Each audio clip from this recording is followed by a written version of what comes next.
Hey guys! So today we're going to be graphing linear equations by slope-intercept form. That's the form that we've been working with, y equals mx plus b. So let's follow through these steps and we'll see how this works. First, we need to write the equation in slope-intercept form. What you're going to notice is on this whole page, they're all already solved for y and in slope-intercept form. Okay? So we're not going to have to do that on this front page, but on the next page, we will. Next, we need to graph the y-intercept. All right, we definitely want to start with the y-intercept. Third, we need to use the slope of the line to create more points. Remember, the slope is rise over run. So we're going to start at our y-intercept, and then we'll use our slope from there. You'll see how that works as well. Then we use a ruler to draw a line that extends through the points, placing an arrow on both ends, showing that it goes forever in both directions. If you don't have a ruler, just use any straight edge. You can even fold over a piece of paper and use that. All right. So the first thing this says is to put it in slope-intercept form. We've got that, but we need to graph the y-intercept and the slope. In order to do that, we have to identify what they are. So since we're using slope-intercept form, I'm just going to write that right here.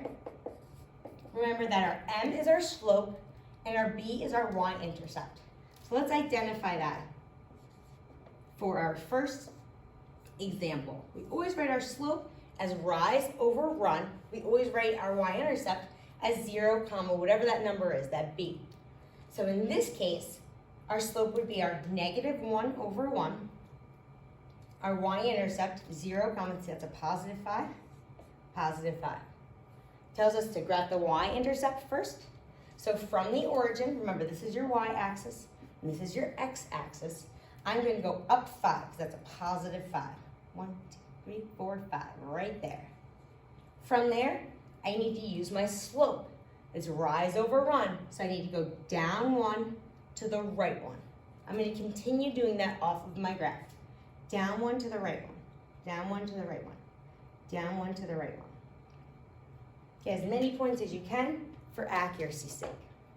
Lastly, find your straight edge, draw your line, and put your arrows. And we're all done. You'll get into the rhythm of this.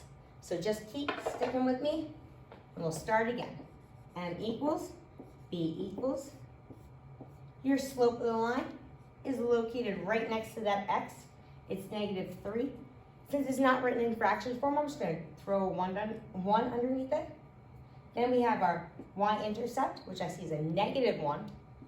I know I need to graph that first. So from the origin, I'm going to go down 1 and put a point. Next, from that point, I'm going to use my slope, negative 3 over 1. So it's down 3, 1, 2, 3, over 1. Can't go down 3 over 1 anymore, so I'm going to do the opposite. Let's see what happens. Go up 3, 1, 2, 3, to the left 1. 1, 2, 3, to the left 1. Excellent. Now I can draw my line and put my arrows.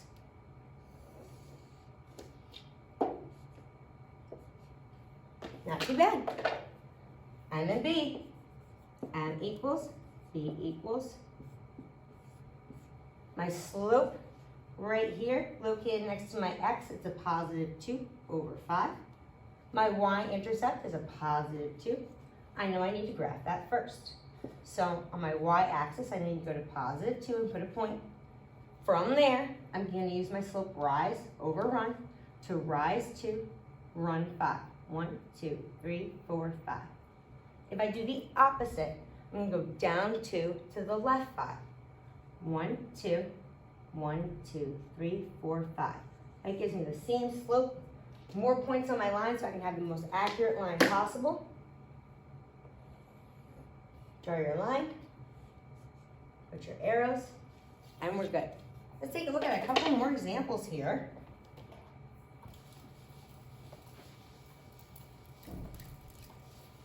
All right, numbers 4, 5, and 6.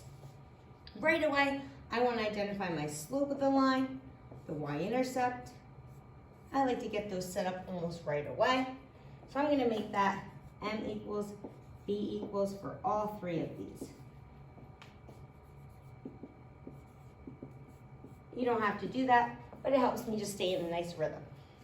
Next, identify our slope and our y-intercept. Our slope is always located attached to that x, And in this case, it's a negative 1 over 4. Our y-intercept is a positive 3. I know I need to start with that y-intercept. So I'm going to go from my origin up 3. 1, 2, 3. Put your point. Not going to go anywhere from there because I need to use my slope, rise over run. I'm going to go down 1 because it's a negative, and then to the right 4. 1, 2, 3, 4. Can't go any more that way, so I'm going to go the opposite. I'm going to go up 1 to the left 4. Draw my line and my arrows.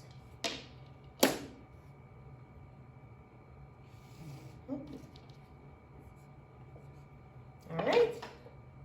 Next one. Slope 2 over 1, right there next to that x. 0, comma, positive 6. Let's count up from the origin. 1, 2, 3, 4, 5, 6. There we go. Now, I clearly can't rise 2 and run 1, but what we've been doing is the opposite. So if I go down 2 to the left 1, if you think about that slope, it's a negative 2 and a negative 1. And I know that a negative divided by a negative would simplify to a positive. So from that point, I'm going to go down 2 to the left 1. Down 2 to the left 1. And continue that pattern as far as I can. The more points you put on your graph, the more accurate your line will be. And if you're trying to use that line to predict information or data or a trend, it would be very important to have those lines very accurate. Last one on this row. Slope first, right here, negative 3 over 2. Our y-intercept is that negative 5. Let's start there. From my origin, I'm going to go down 5. 1, 2, 3, 4, 5. Put your point right there. From that point, I need to go down 3 to the right 2. Can't go down, so I'm going to go up 3 to the left 2. 1, 2, 3, 1, 2. 1, 2, 3, 1, 2. 1, 2, 3, 1, 2. Excellent. I have lots of points, so I will have a very accurate line. Line your ruler up, draw your line. Make sure it goes off that graph, and draw your arrows. All right, we've got 3 more on this page, guys.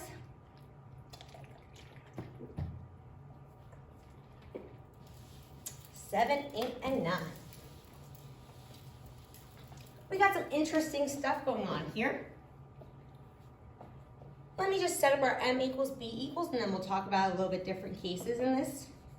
So these next 3, m equals, b equals. When I set it up like this, it helps me to make sure I identify these things right away. We always look for these things as teachers. It helps us to see if you made a mistake or where we can help you. So right here, think about your slope-intercept form. My slope is right attached to that x still, it's negative 4, but I'm going to make it a fraction and throw it over 1. There is no y-intercept, but I know that the only number I could add to this and not change it is 0. So if I had a plus 0 there, it wouldn't change it at all. So I know that my origin, 0, 0, is going to be my y-intercept. All right, so let's start right there. From there, I'm going to use the slope down, negative 4 over 1, so I'm going to go down 4, 2, 3, 4, and over 1. I can't go down anymore, so I'm going to go up and to the left. 1, 2, 3, 4, and to the left. Only got 3 points on the graph this time, but we will have a very accurate line here because they're pretty spaced apart. Draw your arrows, and you're good. So this is a situation where we didn't have a y-intercept right there, but we know that it would be a 0 if there's nothing stated. All right, this is a little bit different. I want you to think about your form, y equals mx plus b. Notice that this is your slope and it's always attached to the x. So there's something wrong here. They've got the x term before the b term. So if I wanted to make this properly written, I would want to switch those around because my x term should come first. So this positive 5x, I'm going to write first. That negative 3 is the b. I'm going to put it right there. Same thing we're going to have to do over there, but we'll get there in a second. Now it's very easy and obvious for me to identify my slope, which is a positive 5 over 1, and my y-intercept, which is 0, negative 3. Let's start that y-intercept. I'm going to go down 3 from the origin. 1, 2, 3. Put your point. Then from there, I'm going to rise 5 and run 1. We're going to go up 5. 1, 2, 3, 4, 5, over 1. And that's about all we can get on there. Draw my line and my arrows. Ooh.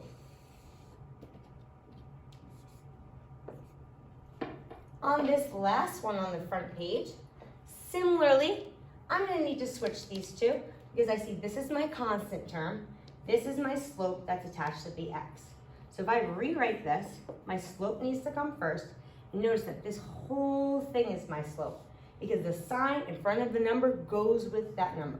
So I'm going to write negative 6 over 5x. And then that's a positive 1, put plus 1. So I know my slope is negative 6 over 5. My y-intercept is 0, 1. From my origin, I'm going to start right here, 0, 1. Then from there, I need to go down 6 to the right 5. 1, 2, 3, 4, 5, 6. 1, 2, 3, 4, 5. Right there. I'm not going to be able to go up 6 and over 5, so those are my only 2 points on this line. I need to make sure my line is as accurate as possible. I think I got it. All right, guys. There'll be a part 2. Thanks so much for tuning in.